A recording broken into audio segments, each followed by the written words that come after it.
Hello बच्चे लोग, एक बार फिर से स्वागत है द व्हाइट बोर्ड चैनल पे। आज के वीडियो में हम कौन सा क्वेश्चन सॉल्व करने वाले हैं तो Bihar board class 11 chapter 10 exercise 10.3 के दो क्वेश्चन सॉल्व करने वाले। Question number 11, question number 12। Question क्या है मैं आपको बताता हूँ कि कोई रेखा जिसका समीकरण इतना है, इसके समांतर कोई अन्य रेखा है जो बिंदु इससे होके जा रही है, उसका समीकरण इतना है, ये सिद्ध करना है। क्वेश्चन फिर से पढ़ के बताता हूँ, समझ के बताता हूँ क्या क्वेश्चन है। सिद्ध कीजिए कि बिंदु इतना से होकर जाने वाली और इस समीकरण के इस रेखा के समांतर रेखा का जो समीकरण है वो इतना है, ये हमें सिद्ध करना है। तो बहुत ही आसान है, मैं देखो ऐसे बता देता हूँ। सबसे पहले तो कि ax plus B Y plus C बराबर 0, ये रेखा के इस रेखा के समांतर रेखा का समीकरण क्या होता है। तो ये देखो ax plus B Y plus C बराबर 0 के रूप में, तो स्पष्ट रूप से हम यही कह सकते हैं कि इस रेखा के जो समांतर रेखा, पहले के क्वेश्चन अगर देखा होगा आपने तो आपको पता होगा कि इस रेखा के जो समांतर रेखा का समीकरण होता है वो होता है हमारा ax plus B Y plus के बराबर 0, यानी कि सी की जगह पे जो नंबर होता है वो चेंज हो जाता है हमारा, बाकी सब सेम रहता है। तो इस रेखा के समांतर रेखा का समीकरण हो गया हमारा ये। ठीक है, ये मान भी सकते हैं हम लोग, मानने के लिए ज्यादा बेटर रहता है हमें। तो माना इस रेखा के, इस तरह से लिखेंगे हम, माना रेखा ax plus B Y plus C बराबर 0 के समांतर रेखा का समीकरण, समांतर रेखा का समीकरण क्या हो गया हमारा, ये हो गया। तो जब ये इस रेखा के समांतर रेखा का समीकरण है तो हमें कहा गया है कि बिंदु इससे होके जा रही है। अब चूंकि रेखा, इसको अगर हम इक्वेशन 1 मान ले तो यहाँ पे रेखा एक बिंदु x1, y1 से होकर जाती है, अब चूंकि ये रेखा जो है बिंदु इससे होकर जा रही है, अतः बिंदु x1, y1 रेखा एक को संतुष्ट करेंगे। संतुष्ट करने का क्या मतलब होता है, संतुष्ट करेंगे का मतलब है कि इसमें x की जगह पे x1 और y की जगह पे y1 रखेंगे तो ये पूरा वाला वैल्यू जो है इसका 0 आ जाएगा। ये होता है संतुष्ट करेंगे का मतलब। तो जाहिर सी बात है कि इसका मान इसमें हम रख देते हैं, बिंदु इसका मान समीकरण 1 में रखने पे हमें क्या मिलेगा, a x1 plus b y1 plus k बराबर 0। अच्छा ये देखो, ये तो हमने माना था ना रेखा का समीकरण, जिसमें हमारा के ही अलग था, बाकी ये तो सेम आएगा इसके, ये तो हमें पक्का मालूम है, पक्का के अलग है तो के का मान तो पता करना होगा। अब चूंकि इसमें जब हमने ये रख दिया तो ये हमारा क्या हो गया, 0 आ गया। बिंदु x1 y1 जो है उस रेखा में हमने रख दिया तो हमारा इसका वैल्यू आ गया 0। तो अब हमें क्या करना है, के का मान यहाँ से पता कर लेना है। तो के का मान पता करते हैं, तो के का मान हमें मिलता है, क्या कर रही हो, पानी पीने दो ना, हम दें, ये लो, वहां पे बैठ के पी लो। तो के का मान हमारा आएगा माइनस में ax1 माइनस by1। के का मान इतना आया। अब के के मान को हम अच्छे से लिख लें तो ये मिलेगा हमें a, अच्छा ऐसे ही रहने देते हैं, के का मान हमारे पास में है ना। अब शुरू पे आते हैं वापस से, हमें सिद्ध करना था कि बिंदु x1 y1 से होकर जाने वाली ax plus by plus c बराबर 0 के समांतर रेखा का समीकरण इतना है, ये हमें सिद्ध करना था। और हमने माना कि इस बिंदु से इस रेखा के समांतर रेखा का समीकरण हमने इतना माना। इसमें जो के का मान है वो हमने इस बिंदु से होकर जाने वाली रेखा के लिए हमने के का मान इतना पता कर लिया। तो जस्ट ये के का मान अगर हम इसमें रख दें, इस के का मान अगर हम इसमें रख दें तो हमें क्या मिलेगा, इस बिंदु से होकर जाने वाली इसके समांतर रेखा का समीकरण मिल जाएगा। तो हम के का मान समीकरण 1 में रखते हैं। के का मान समीकरण 1 में रखने पर, तो के का मान समीकरण 1 में रखने पे हमें क्या मिलेगा, चलो रख के देख लेते हैं। ax plus B Y minus में ax1 माइनस by1 बराबर 0। अब यहाँ पे a वाले पार्ट को एक साथ लिखे तो a कॉमन मिलेगा, हमें बचेगा x माइनस x1 प्लस में b वाले पार्ट को कॉमन रखे तो y माइनस y1 बराबर 0। और ये हमारा किसके बराबर आ गया, A X minus X one plus B Y minus Y one बराबर 0 के बराबर हमारा आ गया। तो हमने क्या किया, हमने बिंदु इतना से होकर जाने वाली इस रेखा के समांतर रेखा का समीकरण हमने इतना ले आया, तो इसलिए यहाँ पे ये क्या हो गया, हमारा प्रूव्ड हो गया। तो बस यही प्रोसेस था हमारा इसको प्रूव करने का, प्रूव हो गया। आई होप कि आपको समझ में आया होगा अच्छे से। अब आते हैं नेक्स्ट क्वेश्चन पे कि नेक्स्ट क्वेश्चन क्या कह रहा है हमसे। तो नेक्स्ट क्वेश्चन आप ध्यान से देखो, आपको दिखाई देगा ऊपर में। मैं तब तक पढ़ के बताता हूँ। पढ़ने के लिए मेरे पास कुछ है नहीं, मेरे पास यहाँ पे हिंट लिखा हुआ है कि बिंदु 2 3 से जाने वाली दो रेखाएं हैं। बिंदु 2 3 से होकर जाने वाली दो रेखाएं हैं, उनके बीच का कोण जो है वो 60 है। अब पहली रेखा की जो ढाल है वो तो 2 है, दूसरी रेखा की ढाल हमें मालूम नहीं है और हमें दूसरी रेखा का समीकरण ज्ञात करना है।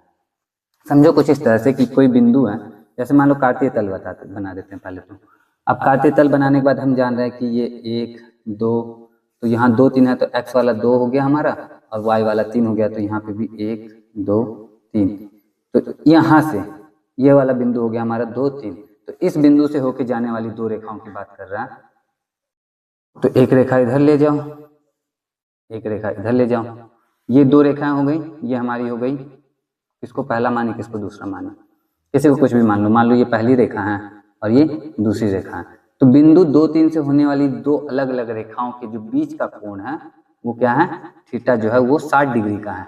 और पहली रेखा की जो ढाल है वो 2 दिया हुआ है, m1 बराबर हमारा 2 दिया हुआ है, और m2 जो है दूसरी रेखा की ढाल वो हमें मालूम नहीं है, तो m2 को हम थोड़ी देर के लिए m मान लेते हैं। ठीक है, अब हम देखो, जब हमें दूसरी रेखा की ढाल पता चल गई, अगर दूसरी रेखा की ढाल जो कि हमने m माना है वो हम पता कर लें, तो हम क्या कर सकते हैं कि हमारे पास बिंदु हो गया, बिंदु हमें मिला हुआ है।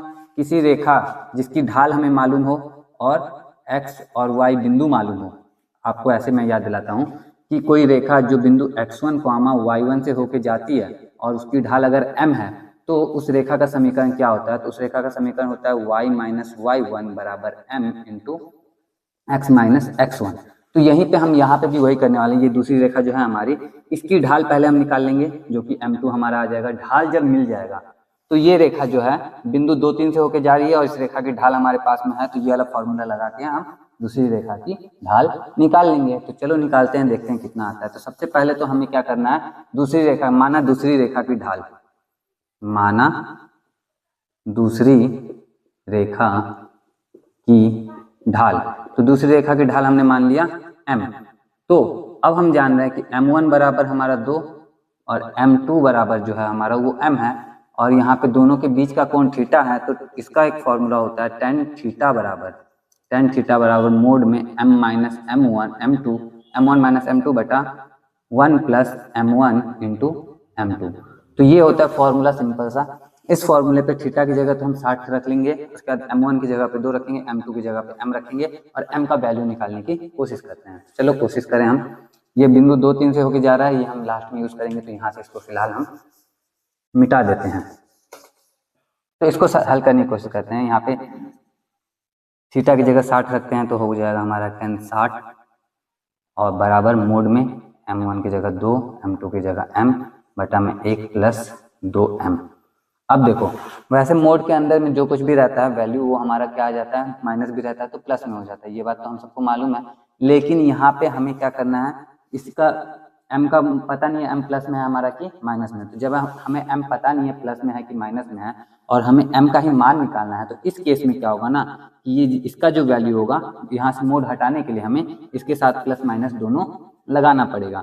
तो tan 60 की वैल्यू क्या होती है, तो tan 60 की sin 60 की वैल्यू होती है हमारी √3/2, cos 60 की 1/2 कट के हो जाएगा √3, तो tan 60 की वैल्यू हो गई √3। तो √3 हमारा बराबर है 2 माइनस m बटा 1 प्लस 2m के। क्योंकि हम जान रहे हैं कि ये मोड के अंदर में है, तो मोड अगर हम यहाँ से हटा रहे हैं तो इसका वैल्यू प्लस माइनस में आएगा। तो जब प्लस माइनस में आ गया तो इसका मतलब m का जो है दो अलग अलग वैल्यू हमें मिल सकता है। चलो m की वैल्यू निकालते हैं, पहले प्लस वाला रख के फिर माइनस वाला रख के। तो चलो m की वैल्यू निकालने की कोशिश करें। प्लस वाले केस में क्या आ सकता है हमारा, √3 बटा 1 बराबर 2 माइनस m बटा 1 प्लस 2m। इसका क्रॉस मल्टीप्लाई होगा तो ये मिलेगा हमें √3 प्लस 2 √3m बराबर 2 माइनस m। अब m का वैल्यू निकालने के लिए m को इधर भेजेंगे, √3 को उधर भेजेंगे, हमें मिलेगा 2√3m प्लस m बराबर 2 माइनस √3। m कॉमन लेंगे तो हमें मिलेगा 1 प्लस 2√3 बराबर 2 माइनस √3 और m का वैल्यू हमें मिल गया 2 माइनस √3 बटा 1 प्लस 2√3। ये जो m का वैल्यू हमें मिला है, रेखा की ढाल संभावित ढाल है, एग्जैक्ट नहीं है, तो ये हो सकता है। दूसरा चीज कि जब हम माइनस वाला वैल्यू लेते हैं तो माइनस √3 बटा 1 बराबर 2 माइनस m बटा 1 प्लस 2m तो है ही, क्रॉस मल्टीप्लाई करेंगे तो ये माइनस में हो जाएगा, माइनस में √3 माइनस में 2√3m बराबर 2 माइनस m। अब m को इधर रखेंगे तो प्लस में हो जाएगा, तो m माइनस 2√3m बराबर 2 प्लस √3। m कॉमन लेंगे, चलो m बराबर डायरेक्ट लिखते हैं, तो 2 प्लस √3 बटा 1 माइनस 2√3।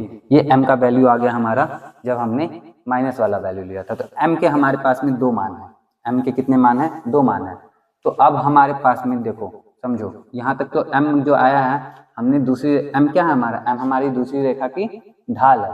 m जब हमारी दूसरी रेखा की ढाल है तो 2 ढाल आ चुके हैं हमारे पास में।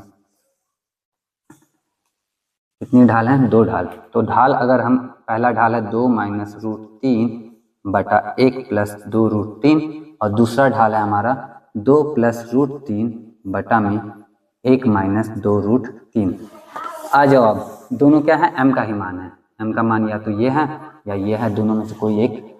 अब हम आते हैं वापस से कि दूसरी रेखा की ढाल हमारे पास में है, दूसरी रेखा जो है बिंदु 2, 3 से होकर भी जाती है। तो अब हम आते हैं कि बिंदु 2, 3 से होकर जाने वाली किसी रेखा की ढाल अगर 2 माइनस √3 बटा 1 प्लस 2√3 हो तो उस रेखा का समीकरण क्या होगा। तो फॉर्मूला वही y minus y1 m x minus x1 वाला फॉर्मूला लगाते हैं। तो y की जगह पे तो हमारा y ही रहेगा, लेकिन y1 की जगह पे हम रखेंगे 3 बराबर m की जगह पूरा ये रख देते हैं 2 माइनस √3 बटा 1 प्लस 2√3 और दूसरा x माइनस x1, तो x1 की जगह पे हम 2 रखते हैं और इसको हल करेंगे, हमारा पहले रेखा का समीकरण आ जाएगा, मतलब रेखा का समीकरण मिल जाएगा हमें। और एक और समीकरण आ सकता है दूसरा वाला मान रख के, तो वो भी रख के देख लेते हैं। पहले इसको हल करते हैं। ये वाला इधर आके मल्टीप्लाई हो जाएगा सीधे सीधे, तो हम मल्टीप्लाई कर देते हैं। ये मिलेगा हमें y का 1 में मल्टीप्लाई हुआ y प्लस y 2√3 माइनस में इसका मल्टीप्लाई होगा 3 माइनस 3 दूना 6√3 बराबर के इधर में x का इसमें मल्टीप्लाई होगा तो 2x माइनस x√3 और फिर माइनस 2 का इसमें गुना होगा तो माइनस 4 प्लस 2√3। अब इसको थोड़ा इधर उधर करना पड़ेगा तो हमारा क्या हो जाएगा, समीकरण मिलेगा। तो वाह यार, बहुत मेहनत करना पड़ेगा। चलो करते हैं थोड़ा सा मेहनत। ऊपर वाला मिटा रहा हूँ भाई, जगह की कमी है थोड़ी सी। y वाला है 3 है 4 है 6√3 है 2√3 है, x है, सबको इधर कर लो, सबको इधर लाइन से कर लेते हैं। सबसे पहले y वाला हमारे पास में अकेला है, x वाला भी है, तो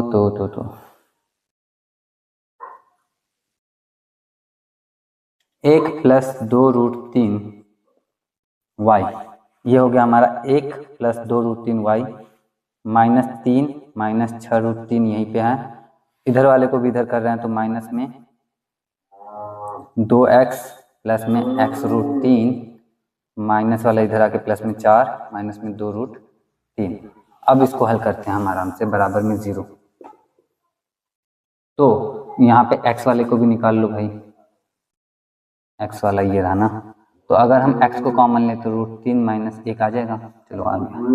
1 प्लस 2√3 y माइनस 3 प्लस 4 हो गया 1 प्लस में 1, 6√3 2√3 माइनस में 8√3 और फिर प्लस में अगर हम x रख लें तो हमें मिलेगा √3 माइनस 2 बराबर 0। अब इसको ax plus by plus c बराबर 0 के रूप में रख लेते हैं तो हमें मिलेगा √3 - 2x प्लस 1 प्लस 2 √3y, उसके बाद प्लस में 1 - 8 √3 बराबर 0। तो ये ax plus by plus c बराबर 0 के रूप में आ गया हमारा। तो ये हो गया हमारे उस दूसरी रेखा का समीकरण।